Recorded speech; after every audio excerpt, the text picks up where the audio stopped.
Hello once again. I'm chemist John Morris Pendleton. Who is John Pendleton? He's an American missionary in Mexico. He has a bachelor's degree in chemistry, and he's an advocate of a 24-hour day creation. He also believes UFOs come from Satan. He will attend a debate if all expenses are paid, and he states a love offering is optional, whatever that is. And we're now in our 5th conference, and this is one of the really exciting ones, because I know it's a question that lots of people have. What is the age of the earth? 4.5 billion years. When did the creation actually occur? 4.5 billion years ago. And of course, we're going to go to the Bible. Let's not use the lead-lead isochron dating or the various independently verified radiometric datings. Let's instead use the scientific book that states pi is equal to 3 and that the sun revolves around the earth. Now, by comparison, looking at two timelines, one of what the Bible says, one of what evolutionists say.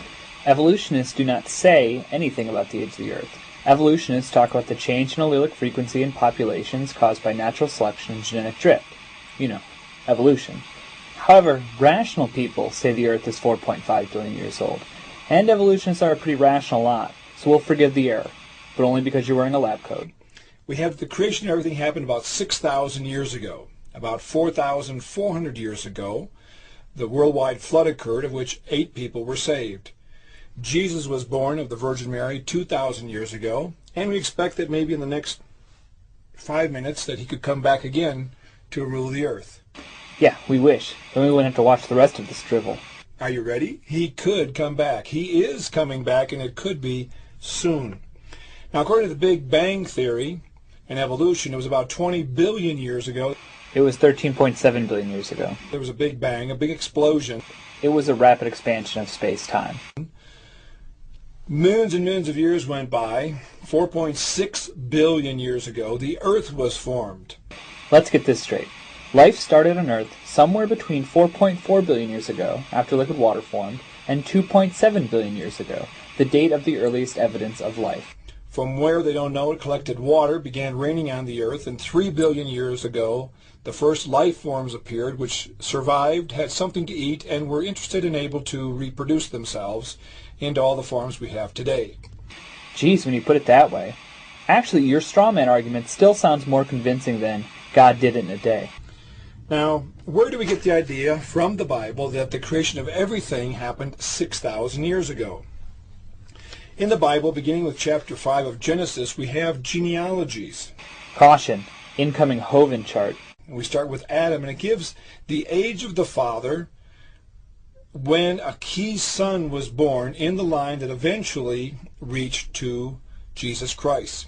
And so we begin adding up these ages, and we come up that the flood occurred 1,656 years after the creation. After the flood, we continue to count genealogies. We have the age of the father when their son was born. Then we have time of captivity in Egypt, then coming out, wandering in the wilderness, the different years for judges and kings ruling over Israel, other ages of captivities. And we come all the way down to the final book of the Old Testament, the book of Malachi, where from history we add between 300 to 400 years. Sure, what's a few hundred years between friends? To when Christ was born. That's a total of about 4,000 years. From Christ to today is 2,000. 4 plus 2 is 6,000 years. Well, that sounds pretty scientific. Oh wait, that's just the lab coat again. Now let me give you a little suggestion. When God reveals a truth in His Word, He reveals it many, many times from different angles in different ways to confirm the truth of it. Except where those angles differ, like they do in the conflicting genealogies of Joseph, as recounted in Matthew chapter 1 verse 1 and Luke chapter 3 verse 23. And so in the case of when the creation occurred, we also have from the book of Luke angle that goes back the other direction. And as mentioned, it is different than Matthew chapter 1 verse 1. Because in Luke 3 we have the genealogy through Joseph all the way back from Jesus until Adam. Of course, Joseph was Jesus' political father, but still we have the genealogy in that direction. It turns out to be 75 generations. Now, I propose that we take an average of about 50 years for every generation, between father and when this son was born. Sure, make up whatever numbers you want to fit your theory. That's how creation science works. Now, I realize that sometimes it was more time than that, sometimes it was less time than that, but we just want to get an idea. So if we take 75 generations, multiplied by 50 years for each generation, we get 3,750 years, very close to our total of some 4,000 years from the creation until Christ was born. Why settle for a 6.25% margin of error? You can just make up better numbers. Psst, 53.3 years per generation will get it dead on. And so it confirms that attitude. Let's summarize. Using conflicting accounts of the genealogy and guesstimates of ages, you arrive at your preconceived idea. Wow. Just wow. Now, from the evolutionary standpoint, their clock is called the geological time scale. Now, as you look at this list, don't say, my, what unusual names. Are they more unusual than the names from your chart? You know, I'm not going to even read these.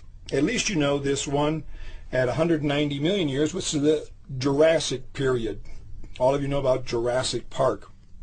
Actually, there's 3 periods here I want to mention for later reference. It's the Triassic, Jurassic, and Cretaceous rocks or periods. Now, the idea is this. These numbers here represent millions of years in the evolutionary time scale. And the idea is that the oldest rocks are furthest in the earth. On top of them are younger rocks. On top of them are younger rocks. And so goes the sequence. That's simplistic at best. The principle of superposition, that of older rocks on bottom, is only one of the many principles of stratigraphy. Superposition fails in many cases, including dynamic activity, like cross-cutting of one strata into another as plates shift, failure of supporting strata, like cave deposits from a collapse, or inclusion of strata into newer strata, like cross-cutting followed by erosion. In the cases of mountains, faults and folds make the situation considerably more complex. Superposition is one of many null hypotheses that are tested against evidence. It is not unshakable word. Now, we asked the evolutionist, where can we go in the world to see exactly, in sight, these layers of rocks exactly as you've laid out there? You can find evidence for the basic truth of the principle of superposition almost anywhere. For instance, the Grand Canyon has one of the most complete in situ geologic columns in the entire world. We're thinking, where could we go? Oh, I know. We could go to the Grand Canyon in Arizona. That hole is almost a mile deep. In places, it is over a mile deep. We have all kinds of layers of rock. Guess what? About 50% of them are missing. Well, guess what? The missing layers were caused by a period of erosion about 1 billion years long between the 2 major periods of deposition, one 500 million years ago and the other 1.5 billion years ago. Note the principle of superposition isn't even violated here. It's just interrupted by erosion. Also, as you can see in this next transparency, from Canada into the United States, all this red area is called Precambrian rock. This is rock that's even older than 600 million years. And the younger rock is underneath it. In other words, the whole thing is turned upside down. He's ignoring geologic erosion and uplift. Remember, the superposition principle is the null hypothesis, to be tested against evidence and possibly rejected. This is what happens when they send a chemist to play geologist. Actually, there's only one place in the world that you can go to consistently find, consistently see these layers of rock is laid out. You know where it's at? In the books. I told you, they're good at making fascinating drawings of things that don't exist. That is not science. As mentioned, the principle of superposition is demonstrated almost anywhere you look, including the Grand Canyon. The basic idea is illustrated in books for the hopeful edification of others. The principle is also presented as a null hypothesis, subject to modification or rejection based on evidence. That is science.